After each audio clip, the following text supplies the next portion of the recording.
एक होता है वो क्या बोलते हैं उसको, उसका नाम ध्यान नहीं आ रहा, एक जानवर होता है कि जो मुर्दाखोर होता है, मुर्दाखोर। पता ना हमारे भारत में क्या ध्यान है, मैं सुबह वो देखता हूँ, मैं जंगल न्यूज देखता हूँ तो उसमें नाम आता है उसका। तो ये एपी सिंह तो मुर्दाखोर व्यक्ति है, मुर्दाखोर। क्यों सर, ऐसा क्यों लगता है सुन रहे हैं सर, आपको ऐसा अरे क्यों यार, लगता है? इसको एक नाम कहते हैं चार बाग। नहीं, इसको कहते हैं शतरंज की चाल खेलना, चाल बाग आदमी। शायद जी मुझको ही नहीं लगता, पूरे देश की जनता को लगता है। और जो ये सीमा कहती है ना कि 140 करोड़ भारत देश के व्यक्ति मेरे साथ हैं, अबे 140 करोड़ कैसे हो जाएंगे तेरे साथ?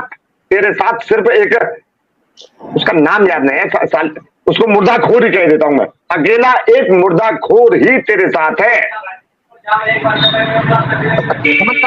सर ये सवाल भी है, और आपने आखिरी दफा मुझे बात बताई थी कि जब हम लाइव कर रहे थे यहाँ पर मैं, तो आपको इसका फोन आया था कि इसकी लाइव में मत बैठिए, शायद से बात ना करें। तो अब आखिरी दफा ये सवाल है कि आपकी सीमा से जी, आपकी सीमा से आखिरी दफा कब बात हुई है? हो गया होगा कम से कम महीना 2 महीना हो गए होंगे साहिब जी। अच्छा। मैं बात करना पसंद नहीं करता, मैं बात करना पसंद नहीं करता। तो आपसे चाहती क्या है वो? आपसे क्या? सुनिए साहिब जी सुनिए, मैं किसी भी क्लाइंट के घर जा करके उससे बातें करना पसंद बिल्कुल नहीं करता। यदि मेरे क्लाइंट को मुझसे बातें करनी है तो मेरे ऑफिस पर आइए, मैं अपने ऑफिस पर अब भी बैठा हुआ हूं, आइए मेरे पास।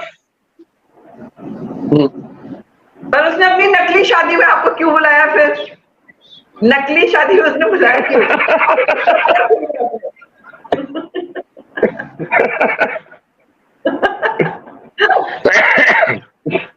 मैं सालों का ड्रामा देखने के लिए गया था बस, और कुछ नहीं। नकली शादी तो थी मगर खाना तो असली खाया आपने। बिल्कुल नहीं बहन जी, बिल्कुल नहीं। खाना नहीं खाया? मैं कुत्ता नहीं हूं, मैं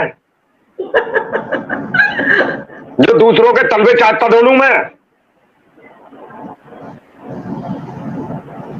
क्योंकि एपी सिंह मौजूद था ना। एपी सिंह तो कुत्ता है, तलवे चाटने वाला है, हरामखोर है।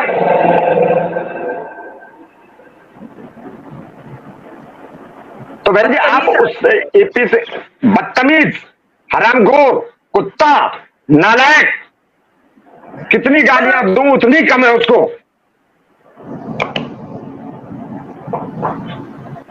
और सबसे बड़ी गाली दे देता हूं मैं उसको, कह देता हूं ड्राइवर। वो ड्राइवर है, वो सीमा का ड्राइवर। तो सर सचिन क्या है अगर वो ड्राइवर है तो? हो सकता है कंडक्टर हो या हेल्पर। कंडक्टर तो बहुत अच्छी उपाधि है, सचिन को मैं मानता हूं वो हेल्पर हो सकता है, उसका हेल्पर, एपी सिंह का हेल्पर। अच्छा सर, ये नीचे लिखा हुआ है कि आपको बार बार वजाहत देना पड़ती है, ये इसकी जरूरत नहीं है कि बेल क्यों करवाई, क्या करवाई, इस किस्म की वजाहत आप ना दिया करें, क्योंकि हर बंदा यही सवाल करता है आपसे कि आपने बेल क्यों करवाई। सर साहिब जी, मैं आपके सभी दर्शकों से कह देना चाहता हूं कि इस सवाल को बार बार मुझसे ना पूछें। मैं अब चलो एक बार जवाब दे देना चाहता हूं मैं। यदि मैं बेल नहीं करवाता तो मेरा आपसे कोई वास्ता नहीं रहता, आपसे आज बातें नहीं हो रही। मैं बेल नहीं करवाता, और बहुत वकील थे भारत देश के अंदर, कोई मैं ही वकील थोड़ी हूं, मैं ही वकील नहीं हूं। यदि ये बेल एपी सिंह के पास जाती तो एपी सिंह सीमा के बिल्कुल अब तो बेवजह फेवर में, और यदि सीमा की बेल उस पर चली जाती तो वो तो यूं कहता कि मेरी तो घरवाली है सीमा।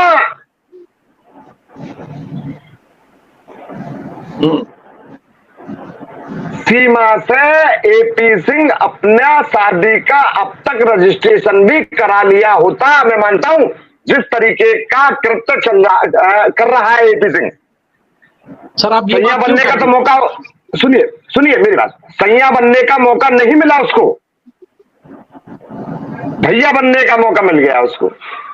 सैया ना बना तो भैया ही सही, और यदि भैया ना बनता तो सैया भी बनता। वो तो उस कैटेगरी का व्यक्ति है, पूरा देश जानता है उसको।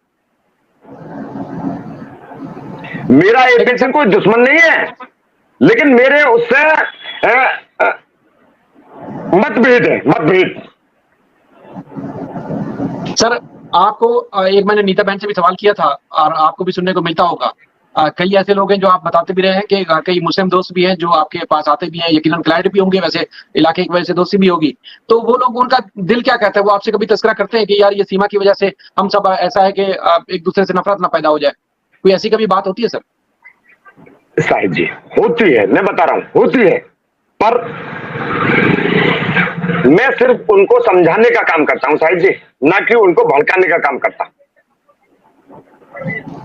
आप क्या समझाते हैं सर? अभी देखिए सुनिए, इनके जो कृत्य हैं सीमा के, जिस तरीके के अल्फाज वो पाकिस्तान के बंदों के लिए बोल रही है, पाकिस्तान के लिए बोल रही है, तो वो देखो गलत तो है। एक कौम के लिए बोल रही है, वो गलत है। मैं अपने व्यक्तियों को भड़का नहीं रहा हूं, मैं उनको समझाता हूं। मैं सिर्फ उनको समझाता हूं कि मेरे भाई आप रुकिए, शांत रहिए, आप इसको सजा मिलेगी, जेल जाएगी और ये वापस पाकिस्तान में डिपोर्ट होगी। मैं सिर्फ उनको ये समझाता हूं साहिब जी।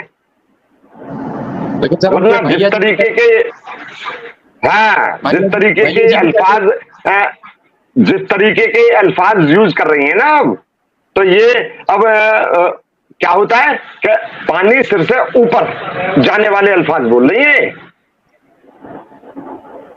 सर भैया जी तो कहते हैं और सुनिए साहिब जी मेरी बात सुनिए, ये अल्फाज सीमा नहीं बोल रही, उनको स्क्रिप्ट लिख करके दी जाती है उनके भाई के द्वारा।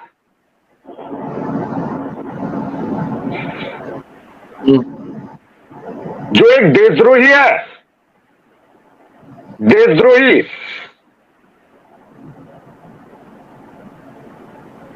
लेकिन निर्भया कांड भी आपने सुन लिया होगा। एक सेकेंड हेमंत जी, मैं आपसे ये बात जानना चाह रही हूँ, इतने दिन जो है, इतने महीने आपने, मतलब पहली बात तो अपना केस को उसको हैंडओवर करना ही नहीं चाहिए, उसको आने ही नहीं देना चाहिए था पिक्चर में। आपने सब कुछ बवाला है, मतलब इस तरह से क्यों नहीं आपने करा एपी सिंह को? आपको कभी पिक्चर भी नहीं आने देना चाहिए था ना, शुरू से ही नहीं आने देते तो इतना, मतलब इतना बड़ा ये बीमारी इतनी बड़ी ना बढ़ती। आप समझ रहे हैं? नीता बहन, मैं आपको एक बात बता देना चाहता हूँ कि ये जो यूट्यूब आपसे जो लिंक करना जुड़ना हुआ हूं ना, मैं जो लिंक कर लेता हूं, मैं जो लिंक जोड़ना भी सीखा हूं मैं, वो इसी मुकदमे की वजह से लिंक जोड़ना सीखा हूं मैं। और सबसे पहले जब मैं लिंक जोड़ा था तो एक वो है श्रावणी बहन, बजाते रहो न्यूज, उन्होंने मुझे लिंक पर आना सिखाया था। इससे पहले मैं फोन में बहन जरा भी इंटरेस्ट नहीं रखता था, और ना आज भी रखता हूं मैं। आज तो शायद बड़े भाई की प्यार की वजह से और बड़ी बहन नीता जी के डर की वजह से, डर नहीं, डर भी, बड़ी बहन का प्यार भी डर होता है, आपकी वजह से मैं आ गया हूं। नहीं, वरना शायद जी मैं सिर्फ थैंक यू। आपकी कोई संतुष्टि नहीं हो पा रही है मेरी, मैं ये कह रही हूँ, मतलब आपकी भी, मतलब आपको पीछे क्यों कर दिया इस आदमी ने? आप क्यों नहीं डटे रहे? जब आप इसके वकील होते तो इसको, आपको पीछे में आने ही नहीं देना चाहिए। आप अगर डटे रहते तब तक हम लोग सब मिलके भी इसको जो है ना, आप इतने सज्जन पुरुष तो हैं कि आप इतना तो इसको, इतना तो हम सबकी हेल्प कर देंगे। बहन जी मेरी बात सुनिए, डट तो मैं आज भी रहा हूं, डट सुनिए मेरी बात सुनिए, डट तो मैं आज भी रहा हूं मैदान में। मेरे सामने कोई आवे तो सही, मेरे सामने सुन लो। आज भी नीता बहन जी, एपी सिंह को, हमारे साले साहब को आज भी मेरे सामने बुला लो ना आप, मैं डट रहा हूं मैदान में। एपी सिंह को तो बुलाओ। एपी सिंह तो सबसे खतरनाक हो गया, खतरनाक बन गया। अरे खतरनाक वो थोड़ी है, खतरनाक मैं भी बहुत हूं। मैं जो देशद्रोही व्यक्ति है, जो कानून का उल्लंघन करने वाला व्यक्ति है, उसके लिए नीता बहन जी मैं भी बहुत खतरनाक हूं। वो एपी सिंह है तो मैं भी हेमंत पराशर हूं। मैं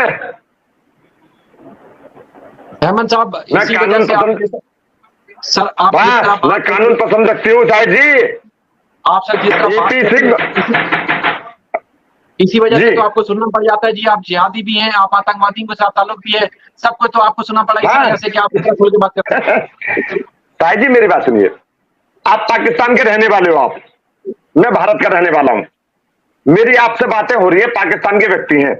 यदि मेरी आपसे बातें हो रही हैं तो बस इसी के माध्यम से मैं आतंकवादी हो गया।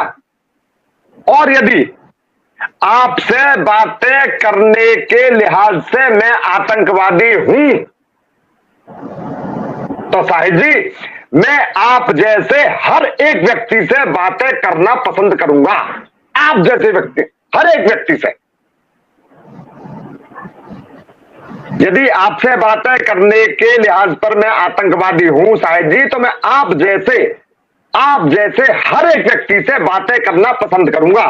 चाहे मुझे आतंकवादी ना,